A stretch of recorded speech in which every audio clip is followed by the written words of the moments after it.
Before we go on, we would like to say a few words about the sponsor of today's video, NordVPN. Cybersecurity is increasingly important in this day and age. While researching our cases, sometimes we find ourselves using public Wi-Fis.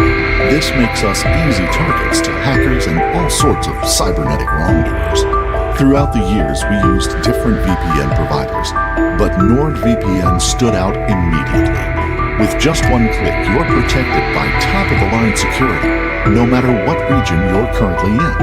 But that's just the tip of the iceberg when it comes to the features they offer. It can protect 6 devices all at once, and of course, you'll be able to access region-blocked content. The benefits don't end here. If you sign up through our link in the description, NordVPN offers an unmatched holiday season deal. You'll get 73% off the 2-year plan, plus 1 month free. The price? Well, they've been extremely generous. For just $3.16 a month, your data will be protected. You'll be able to access region-restricted content, and you'll benefit from their no-logs policy, meaning that NordVPN won't save your search history under any circumstances. Be sure to check it out. Go to the link in our description and make it impossible for hackers to access your data. Thank you, NordVPN, for this amazing holiday deal and for sponsoring creators like us. Now, back to the case. Albuquerque, New Mexico, a city blessed with perfect weather, having a combination of blue skies and sunshine for at least 310 days out of the year. But there was another blessing that came for the Mapes family on September 25th, 1982. Their daughter, Simonette, was born, and since her early years of life, she sported a bright smile on her face. Even though she was born there, by 1990 she had lived in many cities around the United States due to her father's job with the United States Air Force. The family would move every time the head of the family would receive a new assignment in a different city. The Mapes clan finally settled in New York. It was a pretty drastic change because they had just come from sunny Florida. Simonette had a normal childhood. She split her time between playing and studying, and even from an early age, it was obvious that she was academically inclined. After graduating from Fort Hamilton High School, she decided to attend the College of Staten Island. Because she majored in education and completed her bachelor's degree, the next obvious step was to apply to be a part of the educational system. Thus, Simonette began teaching social studies in 2006. Some of the schools where she practiced her profession were in somewhat bad parts of Brooklyn, but she didn't mind. Furthermore, instead of being intimidated by the lifestyle and choices of some of her students, she decided to become more involved and help them. Simonette was the head of the Girls Leadership Club, teaching young women how to stand up for themselves and how to adopt a better attitude for the well-being of their own future. She also founded the Fairy Godmother Project, which provided prom dresses for students who were underprivileged. Aside from finding purpose by helping her students in any way she could, Mapes stumbled on something else, more specifically, love. She met a man at one of the schools where she taught. He was an English teacher. Simonette fell in love with Jonathan Crupi, and before they knew it, the two realized they were kindred spirits. In 2007, the two got married, vowing to love each other for the rest of their lives.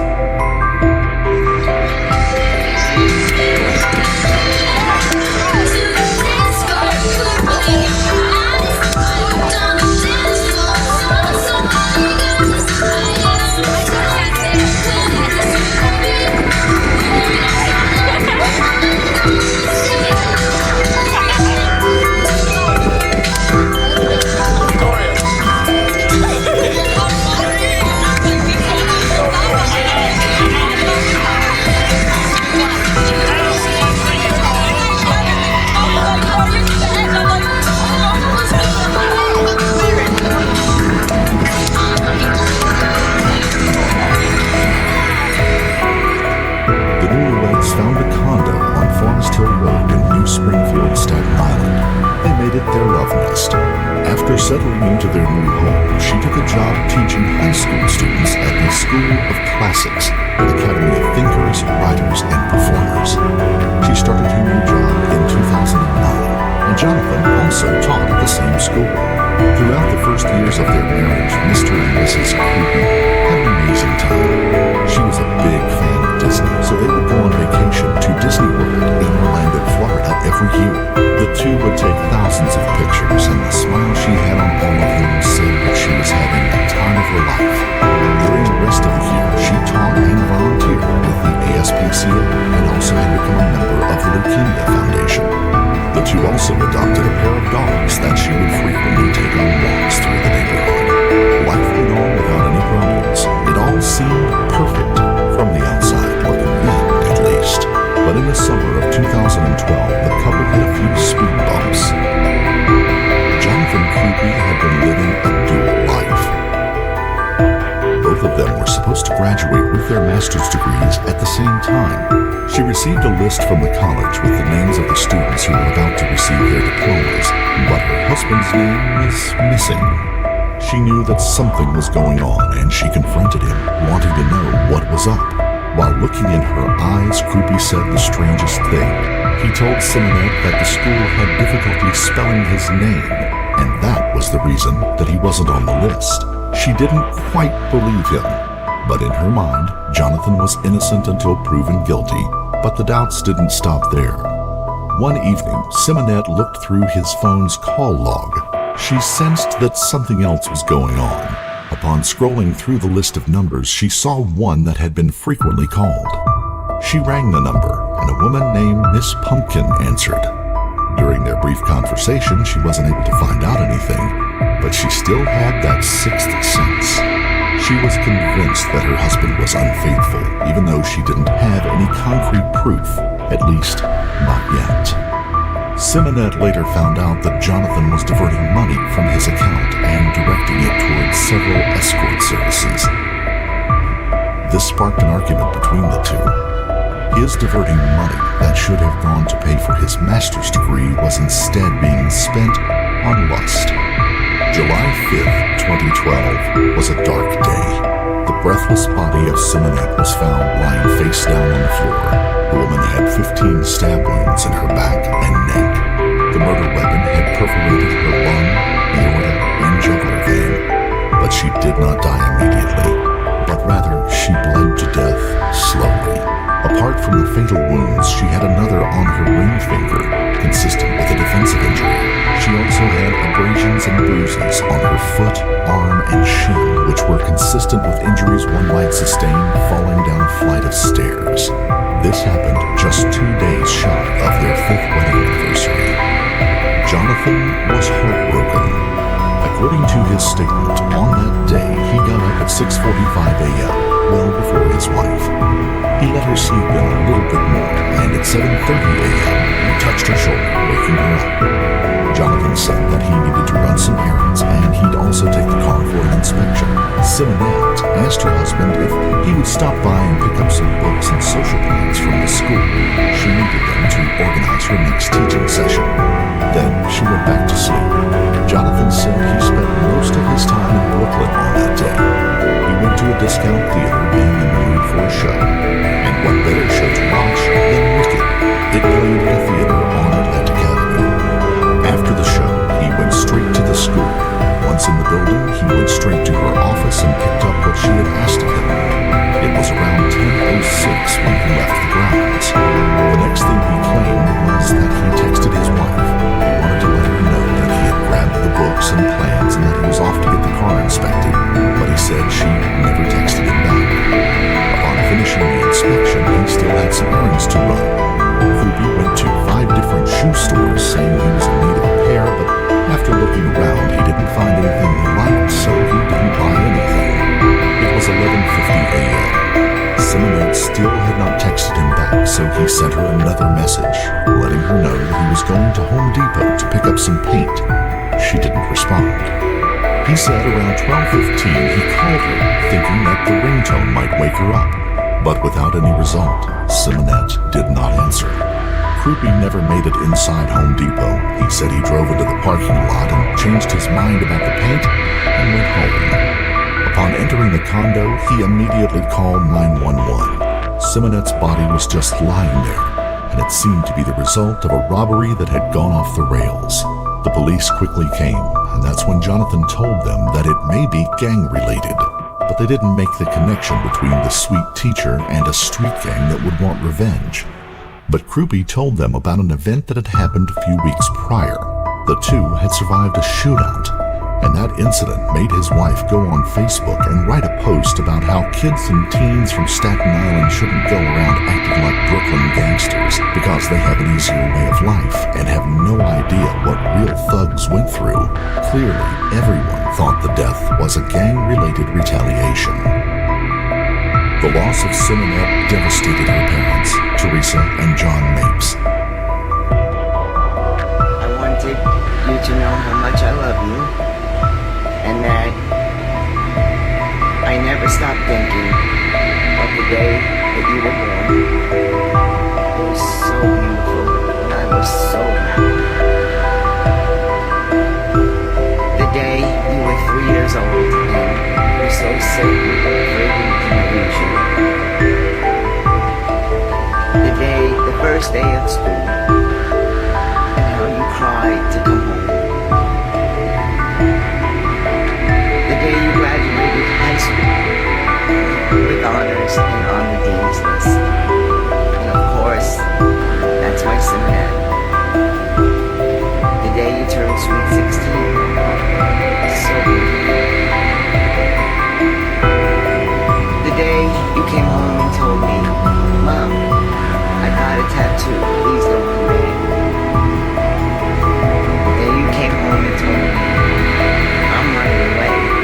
I have to chase you all the way to Queens. The day you came home and told me, Mom, I'm going to college to become a teacher. That's exactly what I want to do. I want to teach these kids how to be better people. You came home and told me I got my bachelor's, Mom. The day you came home and told me, Mom, I got a job with the New York City Department of Ed. The day you came home and told me, Mom, I got my master's, and I got it with honors.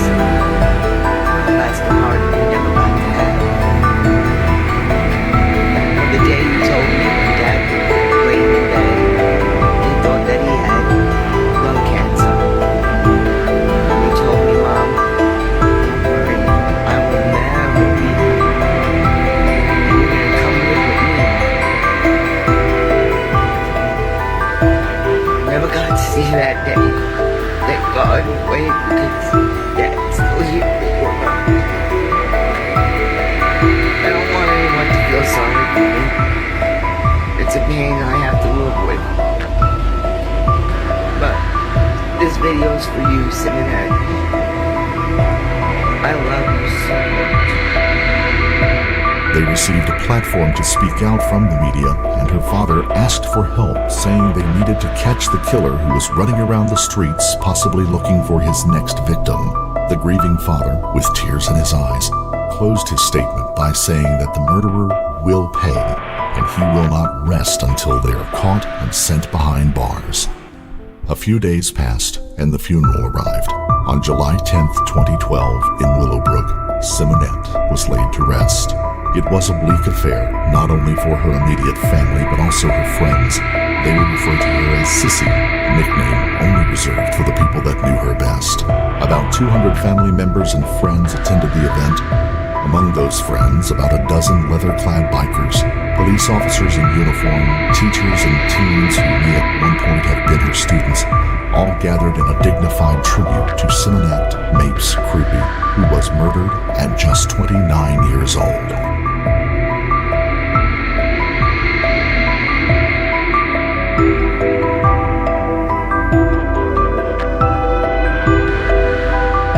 Took place at Our Lady of Pity Church, where Simonette would actually volunteer when she had free time. Everyone was sad, keeping their eyes to the ground, thinking about the wonderful memories they had in the company of their deceased teacher. But there was one person that was acting kind of differently in comparison to others. It is true, everyone grieves in their own way, but Jonathan Crupi was sobbing and shaking uncontrollably. He clutched the rosary in one hand kissed 2 roses before placing them on the casket.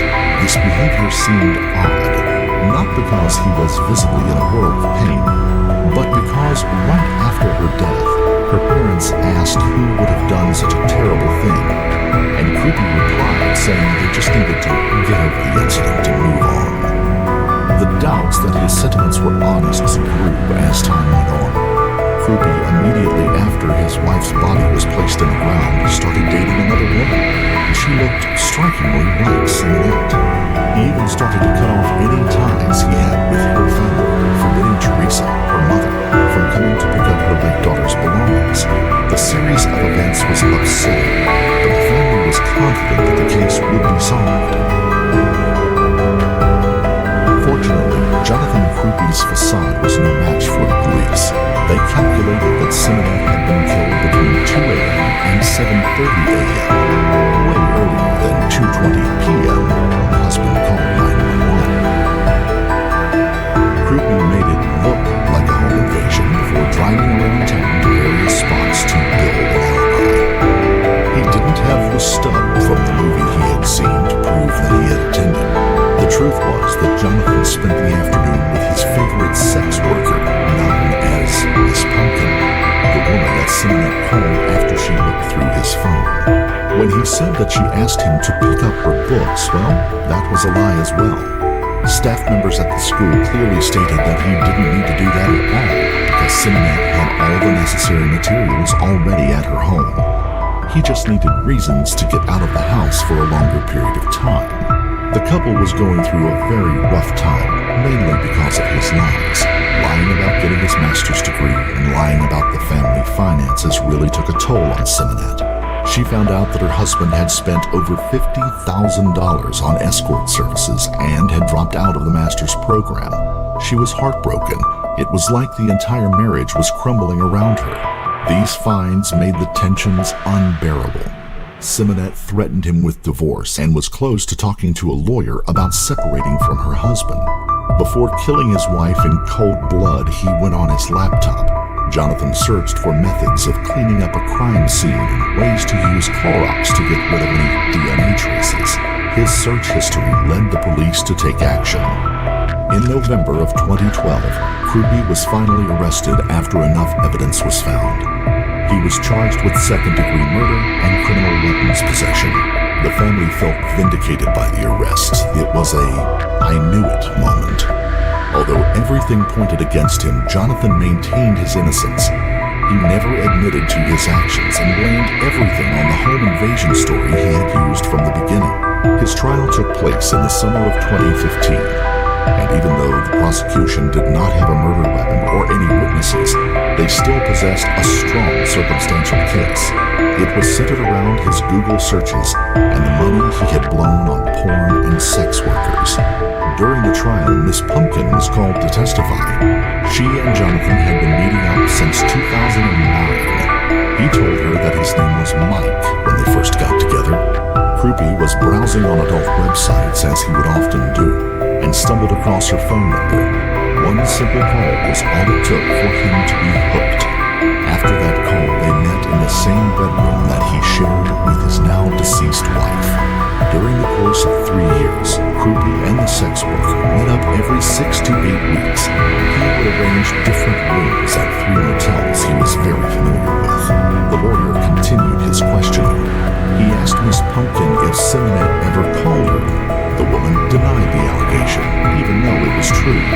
She admitted that she was often called by angry wives who would find her number in their husbands' phones, but never by Simonette. Apparently, Jonathan had instructed her to lie. She did receive a call from him on the day he murdered his wife, around 11 a.m. for a quick session. They met at the Comfort Inn at 12:40 p.m.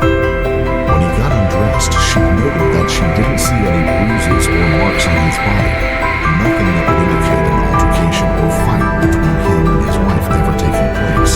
His lust didn't stop after he took Simonette's life. A month after she was murdered, he started calling on her again. They started having weekly 90-minute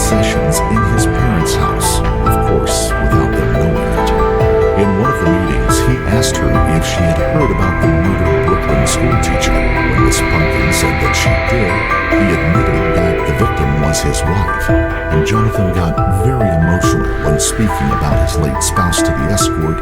He almost cried. The entire trial lasted about 5 weeks, and on July 20th, 2015, he was convicted of stabbing his wife to death. The jury reached their decision after just 2 hours.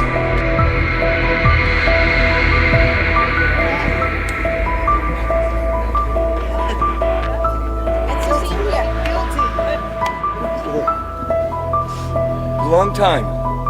Took a long time, but we finally got it. We knew after 3 days, maybe before, but the first 3 days it was a shock to us. But after that we knew. Just didn't understand why he made his family go through this, and everybody go through this. But he's a demon. He's a sucker man. You know, our lives are still gonna be messed up. Always, it's a new normal. Something that we never forget. We think about this all day, every day. We don't cry all day, but we cry every day. So we're sad because this was one of our. He was like a son to us. He really was. Something we never seen. This forgiveness.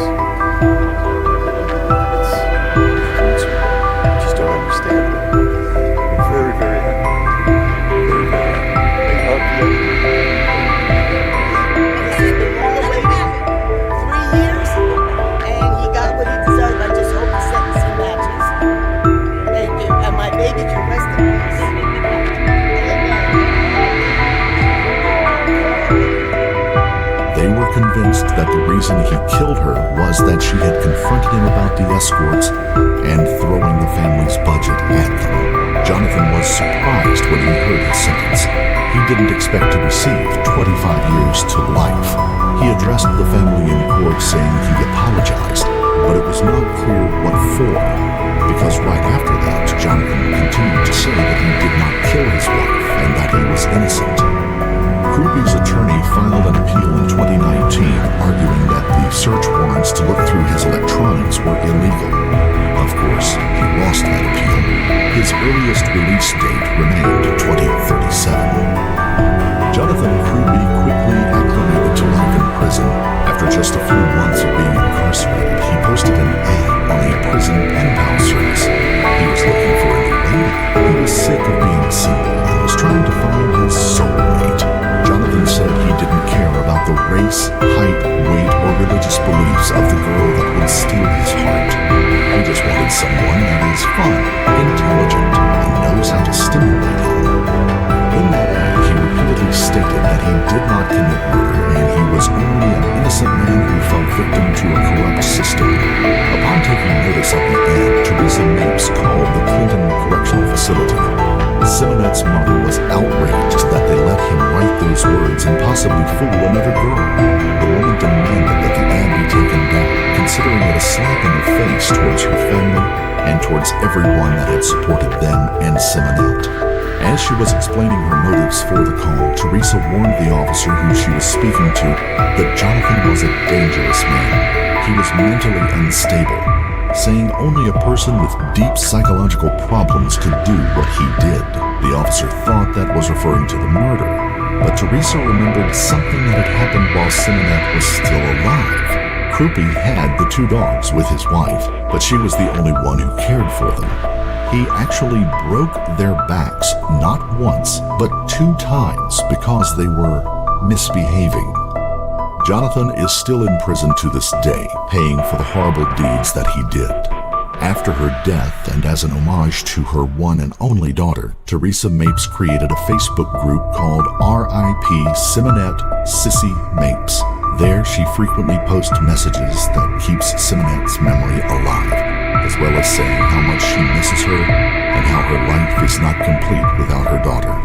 The group has over 1,000 members, most of which having a close connection to their devoted teacher. If you found this story compelling, don't forget to like the video, comment below your take on it, and subscribe to the channel. Also hit the notification bell to keep up to date each time we post a new shocking case. Until next time, stay safe and keep your eyes peeled. You never know what's lurking in the shadows.